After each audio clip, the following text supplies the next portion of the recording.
భద్రాద్రి కొత్తగూడెం జిల్లా ఇల్లందులో యూరియా ఎరువుల సమస్య రైతులను తీవ్ర ఇబ్బందులకు గురిచేస్తోంది. వానాకాలం సాగు ప్రారంభమైన వేళ పట్టాలు ఆన్లైన్లో నమోదు కాకపోవడంతో పలువురు రైతులకు యూరియా కాంప్లెక్స్ ఎరువులు అందడం లేదు. దీంతో మేడికుంట గ్రామానికి చెందిన రైతులు తహసీల్దార్ను కలిసి తమ సమస్యను వివరించారు. దీనిపై విచారణ జరిపి అర్హులైన రైతులకు యూరియా అందేలా చర్యలు తీసుకుంటామని హామీ ఇచ్చారు.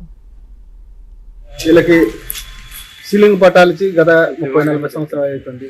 అది తెలంగాణ ప్రభుత్వం వచ్చిన తర్వాత పట్టదారు పాస్ పుస్తకాలు కాకపోవడం వల్ల, ఆన్లైన్లో ఎక్కకపోవడం వల్ల, వాళ్ళకి యూరియా కట్టాలు రాకపోవడం వల్ల ఎంఆర్ఓ గారిని కలవడం జరిగింది.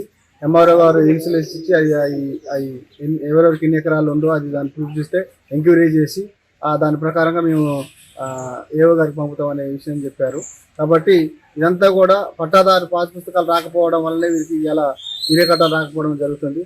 కాబట్టి ప్రభుత్వం కానీ రెవెన్యూ డిపార్ట్మెంట్ కానీ పట్టాదారు పాస్ పుస్తకాలు తొందరగా ఇచ్చేటట్టు చేయాలని చెప్పి మేడుకుంట గ్రామ ప్రజలు కోరుతున్నారు. దీనిలో